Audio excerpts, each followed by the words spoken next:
Hello friends, नमस्कार। इतिहास दर्शन, इतिहास शास्त्र, इतिहास लेखन शास्त्र, हिस्टोरियोग्राफी, फिलॉसफी ऑफ हिस्ट्री, इस पर जो हमारी सीरीज चल रही है, आज हम चर्चा करेंगे कि इतिहास या हिस्ट्री जो है वो दरअसल क्या है, इसका नेचर क्या है। तो जब भी किसी सब्जेक्ट की या किसी डिसिप्लिन की बात करते हैं कि वो किस श्रेणी में आता है, वो कला में आता है, विज्ञान में आता है, दोनों में आता है, क्यों आता है, इस पर हम चर्चा करेंगे। तो पहले आपको ये समझना पड़ेगा, देखिए जब भी इतिहास, हम आगे भी इसकी चर्चा करेंगे, जब हम जो फिलोसफी ऑफ हिस्ट्री की बात करेंगे उसमें क्या क्या जो चेंजेस आए और क्या नेचर में उसके आए डाउन द लाइन। लेकिन पहले ये चीज समझना आवश्यक है कि हिस्ट्री अपने आप में है क्या, हिस्ट्री को हम किस कैटेगरी में हमको देखना चाहिए और उसमें क्या गुण होने की वजह से उस कैटेगरी में वो आता है। तो दो बड़ी श्रेणियां मानी जाती है, एक आर्ट्स और एक साइंस, की कला है या विज्ञान है। तो इतिहास कला है या विज्ञान, अलग अलग विद्वानों ने कहा, उनकी क्या क्या डेफिनेशन है वो तो हम चर्चा करेंगे, लेकिन उससे पहले हमें कम से कम ये पता हो कि कला और विज्ञान होते क्या क्या है। कला और विज्ञान का फर्क जो है वो एक लाइन में अगर मैं कहूँ तो कला जो है, आर्ट्स जो वो क्या है, हार्ट है, हृदय है, और साइंस क्या है, मस्तिष्क है, जो ब्रेन है। तो हार्ट और ब्रेन की जो डाइकोटोमी है, जो दिल और दिमाग के बीच का जो रिश्ता है, वही साइंस और आर्ट्स के बीच का रिश्ता है। आर्ट्स और साइंस को अलग अलग श्रेणियों में जो है वो उनकी तुलना की जाती है। मोटा मोटी माना जाता है कि साइंस जो होती है वो किसी भी चीज का सिस्टमेटिक स्टडी है, मतलब व्यवस्थित अध्ययन जिसको कहा जाता है, जिस भी चीज का होगा वो साइंस कहलाएगी। वही आर्ट्स जो है उसमें हमेशा जो है वो इम्प्रूवमेंट के, इम्प्रोवाइजेशन के स्कोप होंगे। तो कोई भी व्यक्ति तब तक इम्प्रोवाइजेशन करेगा जब तक उसका हृदय, जब तक उसका जो मन है वो लगता है कि नहीं, इसको और परफेक्ट बनाया जा सकता है। तो आर्ट्स जो है वो उसमें हमेशा अभिव्यक्ति कौशल, या जिसको बोला जाता है कि एक्सप्रेशन जो है वो ज्यादा इंपॉर्टेंट रहते हैं। वहीं साइंस जो है वहां पर जो सिस्टमेटिक है, सिस्टमेटिक का मतलब है मैकेनिकल है, यानी कि वो चीजें जैसी है वैसी है, उसमें कोई इफ बट नहीं है। तो आर्ट्स और साइंस को समझने, आर्ट्स और साइंस के जो भेद है या उनके बीच का डिफरेंस है या उनके बीच की जो तुलना है वो समझना पहले जरूरी, उसके बाद हम देखेंगे कि इतिहास क्या है अपने आप में। सबसे पहले कला और विज्ञान में अगर हम मोड ऑफ रिप्रेजेंटेशन की बात करें कि किस तरह से प्रदर्शित किया जा सकता है, विज्ञान के जो भी कथन होते हैं वो जब प्रदर्शित किए जाते हैं वो बिल्कुल लिटरल, मतलब लैंग्वेज में प्रदर्शित करे जाएंगे, उसको सामान्य भाषा में प्रदर्शित किया। जबकि कला जो होगी वो इवोकेटिव होगी, उसको अलग अलग रीतियों में प्रकट किया जाता है। एक संवाद है कला में, यानी साहित्य के अंदर, वो अलग अलग रूपों में कैसे बोला जा सकता है, तो वो उसकी जो लैंग्वेज है वो सिंपल नहीं, लिटरल नहीं हो सकती, इवोकेटिव हो सकती है। दूसरा, कला को केवल लैंग्वेज में प्रदर्शित किया जाए ऐसा नहीं है, कला जो है नॉन वर्बल भी हो सकती है। आपने ऐसे बहुत से अभिनय, ऐसे आपने कई नाटक देखे होंगे जिसमें एक भी लाइन नहीं होती लेकिन वो कला का रूप मानी जाती है। तो पहला जो फर्क इन दोनों के बीच का ये है। दूसरा जो भेद है वो अप्रेजल क्राइटेरिया का। साइंस की जो भी बातें होंगी, विज्ञान की जो भी बातें होंगी, वो तभी सत्य मानी जाती है जब वैलिडेट होती है किसी न किसी एविडेंस पे या किसी न किसी साक्ष्य पर जो है आधारित होनी चाहिए, वो सपोर्टेड होनी चाहिए, कॉरोबोरेटेड होनी चाहिए किसी न किसी सत्य चीज से, तथ्य से, किसी न किसी वैलिड एविडेंस से। वहीं कला जो है, कला का जो अप्रेजल का जो सिस्टम है वो है कि कितना जो कला का जो पार्क है उसको कितना प्रभावित करती है, कितना उसको परसुएड करती है। जितना उसको प्रभावित कर देगी उतनी ही कला जो है वो बेहतरीन मानी जाती है। अगला जो अगर आप तुलना करेंगे इनके का पॉइंट ऑफ फोकस क्या है, पॉइंट ऑफ फोकस में साइंस में जो भी बातें होंगी वो एक्सप्रेस होगी बिहेवियर से। अगर वैज्ञानिक ने कोई चीज खोजी है तो वो उसको बताएगा लोगों को कि भाई ये जो है, ये H2O मैंने जो फॉर्मूला निकाला है विज्ञान का, इसमें हाइड्रोजन और ऑक्सीजन दोनों मिलके जो है ये वाटर बनता है, तो वो प्रदर्शित करेगा लोगों को। वही आर्ट्स जो है वो अभिव्यक्ति से ज्यादा अनुभूति का विषय है, वो आप कोई चीज को कैसा एक्सपीरियंस करते हो वो ज्यादा इंपॉर्टेंट है। तो एक एक्सप्रेशन है, एक एक्सपीरियंस है, एक अभिव्यक्ति है, एक अनुभूति है। अगला जो कंपैरिजन आप देखोगे वो है नेचर ऑफ जनरलाइजेशन की, सामान्यीकरण का की प्रकृति या स्वरूप क्या है, किस तरह से सामान्यीकरण करते हैं। साइंस हमेशा क्या करता है, पर्टिकुलर से जो है वो जनरल की तरफ जाता है, यानी ऑर्डिनरी कथन कहने से मतलब एक साइंस में घटना घटी कि सेब जमीन पे गिर रहा है, संतरा जमीन पे गिर रहा है, अन्य चीजें जमीन पे गिर रही है, तो आपने अलग अलग इंस्टेंसेस उठाए और ये सामान्य सिद्धांत क्या दिया कि पृथ्वी जो है अपनी और अलग अलग वस्तुओं को आकर्षित करती है, एक सामान्य सिद्धांत दिया। तो ये तो साइंस में रहता है। साइंस क्या चलती है, इंस्टेंसेस से आगे जाती है जनरलाइजेशन की तरफ। पर्टिकुलर से, यानी एक अलग अलग घटनाओं को अलग अलग रूप में देखे उसका सामान्य कथन देती है। अब आर्ट्स में क्या है, आर्ट्स में दोनों चीजें इंपॉर्टेंट हैं। दोनों चीजें का मतलब है एक पर्टिकुलर घटना भी इंपॉर्टेंट है और उसका सामान्य सिद्धांत भी इंपॉर्टेंट है। हम वो पहले से लेके चलते हैं। जैसे कि किसी भी नाटक में, किसी भी साहित्य में, इवन किसी फिल्म में भी अगर हम विलेन का लेके चलते हैं तो विलेन जो है वो पहले सामान्य है, हम पहले उसको देख रहे हैं कि वो सामान्य विलेन के जैसे करेगा, बिहेव करेगा, मतलब वो प्रोटैगनिस्ट जो होगा उसके अगेंस्ट में काम करेगा, लेकिन उसकी अपनी भी अलग पहचान होगी। तो पर्टिकुलर और यूनिवर्सल दोनों चलते हैं आर्ट्स के अंदर। अब रोल ऑफ फॉर्म क्या, अगर साइंस की बात है कि साइंस के जितने भी कथन होंगे, विज्ञान की जितनी भी बातें होंगी वो थर्ड पर्सन में बताई जाती है, ठीक है। और जो है जिस कथन में बताई जाती है वो स्टैंडर्डाइज होता है, मतलब एक स्टैंडर्ड में हर चीज बताई जाएगी, ऐसा होता है, ऐसा होता है, ऐसा होता है। आर्ट्स में कैसा होता है, आर्ट्स में वो की वो चीज थर्ड पर्सन के मुंह से नहीं बुलवा के फर्स्ट पर्सन और सेकंड पर्सन से, यानी आदमी स्वयं बोलेगा या दूसरे वाला तुम कह के बुलाता है। तो 99% जो कला की चीजें होती है वो फर्स्ट और सेकंड पर्सन तक ही सीमित रहती है। अब अगला जो फर्क अगर साइंस में और आर्ट्स में अगर देखोगे, साइंस जो है फैक्ट्स की बात करता है। फैक्ट्स का मतलब है कि वो उसमें सब्जेक्टिविटी न के बराबर होती है, ऑब्जेक्टिविटी होती है, वस्तुनिष्ठता होती है। वहीं आर्ट्स में जो है विषय निष्ठता होती है, यानी वस्तुनिष्ठता नहीं होकर के सब्जेक्टिविटी होती है। जो व्यक्ति उसको अभिव्यक्त करने वाला है या उससे जो प्रभावित होने वाला है उस पर निर्भर करता है। अच्छा, साइंस में प्रेडिक्शन और कंट्रोल जो है फ्यूचरिस्टिक होता है, यानी भविष्य में चीजें होगी, दो तत्वों को मिलाओगे तो एक चीज बनेगी, यानी अब मिल रही है तो आगे भी होगी, ये चीजें साइंस में होगी। आप भविष्य कथन कर सकते हो, आर्ट्स में भविष्य कथन नहीं होते हैं, होते भी हैं तो सटीक नहीं होते। अब साइंस में और आर्ट्स में बेसिस ऑफ नोइंग, मतलब जानने के आधार क्या है, तो जानने के आधार जो है वो मेथोडोलॉजिकल मोनिज्म एक शब्द होता है साइंस के लिए, कि किसी चीज को अगर आप जानोगे, मतलब आप कोई चीज को समझना चाह रहे हो साइंस के अंदर, तो उसको पढ़ने का, उसकी जो मेथड है, उसका जो विधि है वो एक ही रहेगा। एक चीज को जानना तो एक ही रहेगा। मतलब कहने का मतलब ये है कि आपको अगर न्यूक्लियर साइंस पढ़नी है तो न्यूक्लियर साइंस को जो पढ़ने का तरीका वो एक ही तरीका है। वहीं आर्ट्स के अंदर आपको चीजों को जानना है तो उसको जानने का जो तरीका है उसे कहा जाता है मेथोडोलॉजिकल प्लूरलिज्म, यानी जो विधियां हैं वो विविध रूप में, एक रूप में नहीं कई रूप में, यानी एक संगीतकार एक राग को सिखा रहा है, किसी को ये गा रहा है तो कई तरीकों से गा सकता है। ये जो स्कोप है या ये अपॉर्चुनिटी है, लिबर्टी जो साइंस के पास में नहीं होती। और आखिर में अल्टीमेट एम क्या है, साइंस का अल्टीमेट एम ये है कि प्रकृति के सिद्धांतों को समझना, प्रकृति के सिद्धांतों को जो है उनके भीतर जो सत्यता है उस सत्य का अन्वेषण करना साइंस का है। और इसका जो अन्वेषण है वो क्रमबद्ध तरीके से होगा, सिस्टमेटिक तरीके से होगा। वहीं आर्ट्स में सत्य का अन्वेषण नहीं होकर किसी भी चीज को बेहतरीन तरीके से, उत्कृष्ट तरीके से, सर्वोपरि तरीके से, बेस्ट फॉर्म में एक्सप्रेस करना होता है।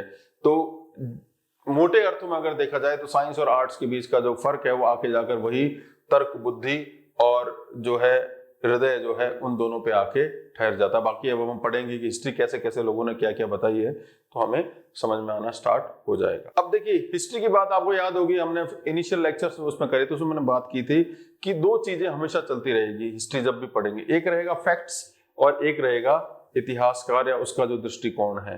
तो जो लोग ये मानते हैं कि फैक्ट्स इंपॉर्टेंट है उनको हमेशा से ये लगा, या तथ्य इंपॉर्टेंट, उनको हमेशा से ये लगा है कि हिस्ट्री जो है वो साइंस है। और जिन लोगों को ऐसा लगता है कि इतिहासकार या उसका दृष्टिकोण या उसका व्यू ज्यादा इंपॉर्टेंट है, उनको हमेशा लगेगा कि इतिहास जो है वो आर्ट्स है। और जिनको ऐसा लगता है कि दोनों इंपॉर्टेंट है वो कहेंगे ये दोनों का समन्वय है, यानी दोनों का मिक्स्ड है। अब एक इतिहास के विद्वान हुए जिनका नाम था जॉन बरी, इन्होंने 1903 में कैम्ब्रिज विश्वविद्यालय में एक लेक्चर दिया। वो ये कहते हैं कि हिस्ट्री दार्शनिक चिंतन के लिए साहित्य प्रदान करता है। वहां तक आर्ट्स मान सकते हैं कि दार्शनिक चिंतन कैसे करेगा, उसके लिए आपको लिटरेचर प्रोवाइड करता है, इतिहास की बातें। लेकिन वैसे अगर देखा जाए तो हिस्ट्री साइंस है, ना इससे कम ना इससे ज्यादा। तो ये बहुत ही क्लासिकल स्टेटमेंट है। व्यक्ति का नाम रखना है, आपको याद रखना है जॉन बरी, कैम्ब्रिज यूनिवर्सिटी, साल है 1903।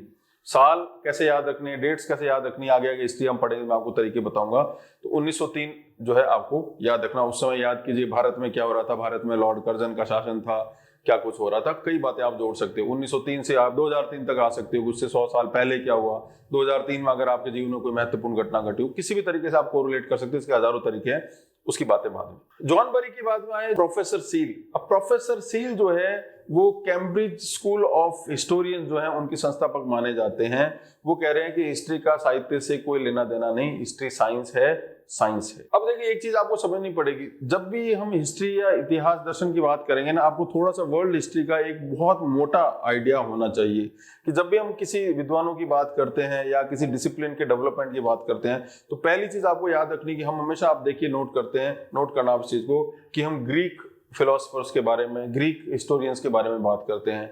ग्रीक मतलब यूनान में जो उस समय के विद्वान हुए, वो केवल एक किसी भी ज्ञान की शाखा के साथ जुड़े हुए थे, ऐसा लिमिट नहीं था।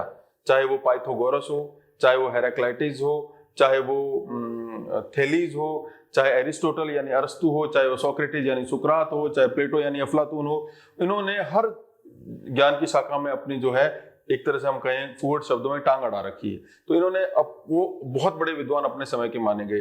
तो हमेशा पहले ग्रीक लोगों की बात होगी, उसके बाद में रोमन से रिलेटेड आते हैं, फिर क्रिश्चियन एरा स्टार्ट हो जाता है ईसा मसीह से लेके। तो ये जो भी क्रिश्चियन एरा के बाद का जो काल चलता है, उसको कुछ लोग क्लासिकल भी एज भी बोलते हैं। तो ग्रीक से आया, रोमन से आया, क्लासिकल एज स्टार्ट हो, उसके बाद पीरियड आता है रेनेसा का। रेनेसा का जो पीरियड है वो लगभग 16वीं 17वीं शताब्दी तक का है। रेनेसा मतलब पुनर्जागरण। उसमें लोगों ने उन चीजों का क्या अर्थ लिया, अर्थ हर चीज का चेंज होता गया धीरे धीरे।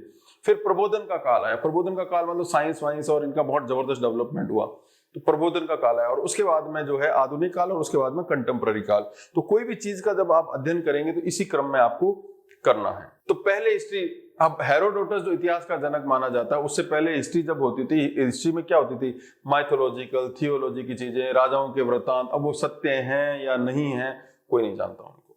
तो उस फॉर्म में इतिहास और जो साहित्य है वो इतना उनमें घालमेल हो चुका है कि उस समय उसको आर्ट्स का फॉर्म ही माना जाएगा। उसमें सत्यता का पुट कितना बहुत बताना बहुत मुश्किल था। तो हेरोडोटस पहला ऐसा आदमी था जिसने कहा कि भाई इस जो है हिस्ट्री जो है बेसिकली क्या है, ये सत्य का अन्वेषण है। तो यहाँ फिर थोड़ी सी ट्रूथफुलनेस आनी स्टार्ट होगी। उससे पहले और इवन उसके बाद में भी कुछ समय तक आप देखोगे कि राजाओं की कहानियां हैं, एक समय में एक ऐसा राजा था, ये था वो था। जैसे एग्जाम्पल के लिए मैं आपको बताऊं कि हमारे अगर भारत के इतिहास में अगर देखा जाए, रानी पद्मिनी की कहानी जब हम पढ़ते हैं तो ऐसा बताया जाता है कि वो सिंघल देश की रहने वाली थी। सिंघल देश यानी श्रीलंका। और कैसे हीरामन तोते ने ऐसा किया वैसा किया, जो हो सकता है उसमें हिस्ट्री का एक अंश हो, लेकिन वो जो कहानी है मूल रूप से साहित्य का पार्ट है। उसमें सत्यता का कितना पुट है कोई नहीं जानता। तो पहले यही ट्रेडिशन जो है across the world, across the countries, पूरे वर्ल्ड में यही था। जो सभ्य जगत होता था, यूरोप का जगत मान लीजिए, अरब जगत मान लीजिए, भारत, चीन, मेसोपोटामिया, ये 5-6 जो सभ्यताएं होती थी, उनमें अगर आप देखोगे तो लगभग सभी इतिहासों में साहित्य जो है वो ज्यादा जोर पकड़ता था। इतिहास में सत्य की का जो पुट है, उसकी जो डिग्री है वो कम। तो आप ये समझ ले कि उस समय जो इतिहास था उसमें वैज्ञानिक पद्धति, सामाजिकरण इत्यादि नहीं होते थे। तो वो उस समय का इतिहास जो है उसको आप कला का रूप मान सकते हैं। उस समय जो इतिहास लिखा जाता था उसमें पूर्वाग्रह भी बहुत ज्यादा था, सत्यता का जो अंश था वो कम रहता था। तो कब ये बात आई कि इतिहास जो है वो विज्ञान है, ये कब आई, जब 17वीं 18वीं और कुछ लोग मानते हैं कि थोड़ा सा 19वीं शताब्दी में अगर लेके चलें, उस समय पूरे विश्व में वैज्ञानिक खोजें हो रही थी। विज्ञान जो था वो, ये जो 200 साल का जो काल है, ये दरअसल माना जाता है 1700 से लेके 1900 के बीच का जो काल है, ये माना जाता है प्रबोधन का काल, ज्ञानोदय का काल, age of enlightenment, age of reason.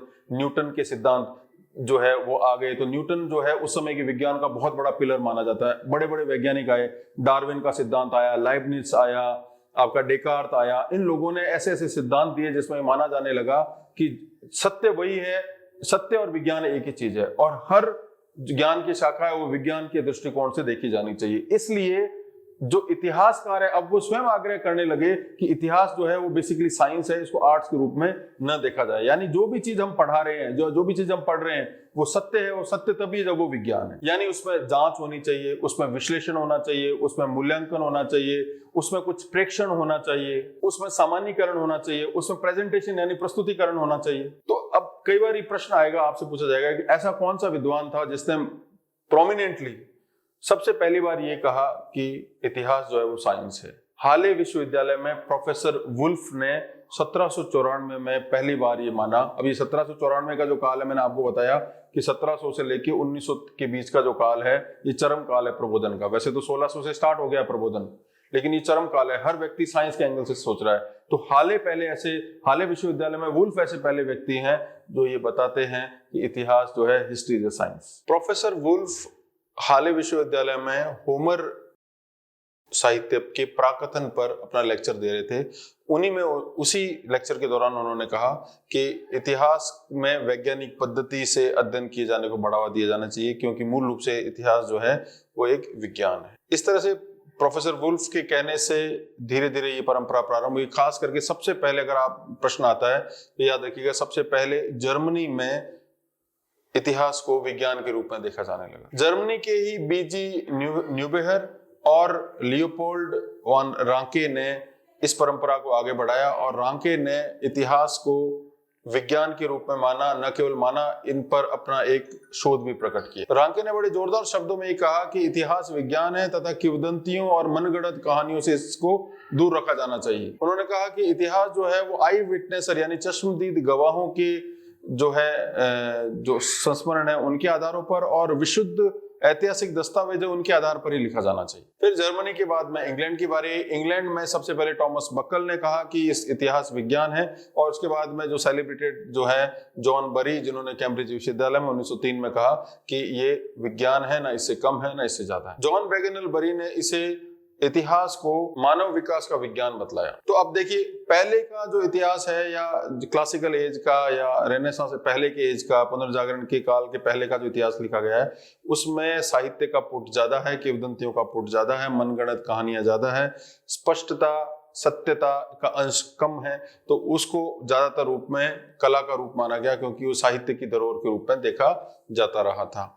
Bharat में भी अगर इस संदर्भ में अगर आप देखो तो आपको रामायण और महाभारत जैसे जो महाकाव्य मिलेंगे। हो सकता है उसमें इतिहास का कुछ पुट हो, पुराणों में भी इतिहास का पुट हो, 18 पुराणों में, लेकिन मूल रूप से क्या है कि वो साहित्य की देन है, वो साहित्य के रूप में देखा जाता है। तो उसमें उसको उस रूप में देखा, कला के रूप में ही देखा जाएगा। पर धीरे धीरे जैसे जैसे साइंटिफिक एज बढ़ती है, एज ऑफ रीजन, प्रबोधन का काल, ज्ञानोदय का काल बढ़ता है, वैसे वैसे विज्ञान के प्रति आग्रह जो है वो विद्वानों का बढ़ता जाता है और ये विज्ञान की अब आगे समय आता है जब लोग बोलते हैं कि ऐसा कहना कि शुद्ध विज्ञान है, ये भी कहना भी गलत है, इसमें कुछ अंश जो है वो कला का भी है। ऐसे कौन व्यक्ति थे जिसने सबसे पहले कहा कि ये विज्ञान और कला दोनों है? J.M. ट्रेवेलियन पहले ऐसे शख्स थे जिन्होंने कहा ये विज्ञान और कला दोनों है।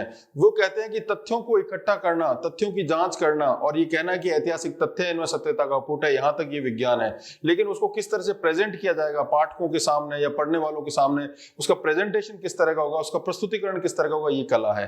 तो सेम फैक्ट्स को अलग तरह से अगर पेश करो तो उसका इतिहास कुछ अलग ही रूप में नजर आएगा। इसलिए ये कहना कि ये जो है इसमें किसी भी रूप में कला का कोई अंश नहीं, गलत होगा। दोनों का अंश है, दोनों का सायुज्य है। फिर A.L. रोज भी कहते हैं कि इतिहास वैज्ञानिक पद्धति से लिखा जाता है, इसलिए विज्ञान है।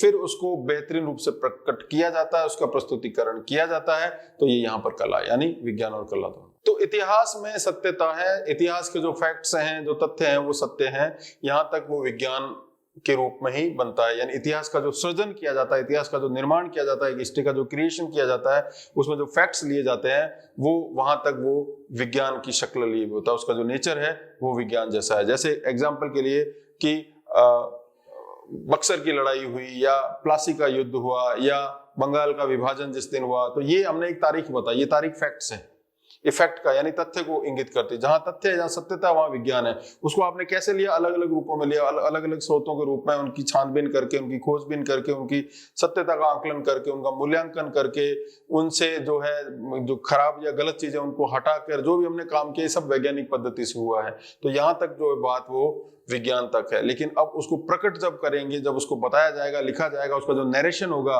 वो कला की शक्ल में ही होगा। तो तथ्य जो है वो विज्ञान है और दृष्टि जो है इतिहासकार की वो कला है, और वो दृष्टि कैसी है जो आपको दिखाना चाह रहा है। एक और भी मत है इतिहासकारों का जो ये मानते हैं कि ये विज्ञान है। ये विज्ञान का मत पहले वाले से अलग है। वो ये मानते हैं कि जैसे विज्ञान में किसी भी चीज का जो विकास का जो पथ है वो निर्धारित है। जैसे अगर आप जीव विज्ञान पढ़ोगे तो अलग अलग जीवों का जो काल है चरणबद्ध रूप से हम पढ़ते हैं उसको, वैसे ही मानव इतिहास जो है वो क्रमबद्ध तरीके से आगे बढ़ता है। उसका जो विकास है वो वैज्ञानिक रूप से होता है, उसका अध्ययन भी वैज्ञानिक रूप से होता है। कुछ लोग इस अर्थ में भी इसको विज्ञान मानते हैं। विको, स्पेंगलर, कॉम्टे, ऐसे ये तीन विद्वान हैं जो इस रूप में इतिहास को विज्ञान मानते हैं। इन विद्वानों का मानना है कि इतिहास के कुछ विकासवादी चरण रहे हैं।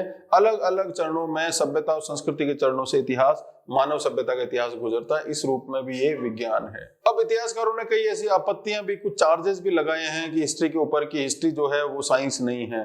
पहला जो आरोप है वो ये कि इतिहास जो है वो अद्वितीयों का और पर्टिकुलर व्यक्तियों का अध्ययन करता है। पर्टिकुलर का मतलब है कि आपने अध्ययन किया, एक शासक है उसका नाम है अशोक, एक का अध्ययन किया उसका नाम है चंद्रगुप्त, एक का किया हर्षवर्धन, तो ये अपने आप में अद्वितीय। हर्षवर्धन एक है, अशोक एक है, अकबर एक है, चंद्रगुप्त एक है। जबकि विज्ञान में सामान्यों का अध्ययन किया जाता है और सामान्यों का अध्ययन करने के कारण इतिहास में विशेषों का अध्ययन हो रहा है, विज्ञान में सामान्यों का अध्ययन हो रहा है, तो उसको विज्ञान नहीं कहा जा सकता। दूसरा आरोप यह है कि विज्ञान में जो अलग अलग तरह के प्रयोग या एक्सपेरिमेंट किए जाते हैं तो उससे सीख सीखने को मिलती है। ऐसी सीख जो है हमें इतिहास से नहीं सीखने को मिलती है। तो ये मिला जुला है। ये आरोप जो है न तो पूर्ण रूप सत रूप से सही है, ना पूर्ण रूप से गलत है। बहुत सी ऐसी चीजें होती है इतिहास से हमें सीखने को मिलती है। जैसे एक ही दशाओं में एक ही तरह की जब चीजें होती है तो उसके परिणाम एक ही तरीके के रहते हैं, तो ये हमें सीखने को मिलता है इतिहास। तीसरा जो इल्जाम वो है कि इतिहास में आप प्रेडिक्शन करते हो, फ्यूचरिस्टिक जो है प्रोपोजिशंस देते हो कि ऐसा होगा, ये दो चीजें मिलाने से या चार XYZ चीजें मिलाने से ये चीज बनेगी। ऐसी भविष्यवाणी इतिहास में नहीं की जा सकती, अतः ये विज्ञान नहीं है। ये कहना भी पूर्ण रूप से सत्य नहीं होगा।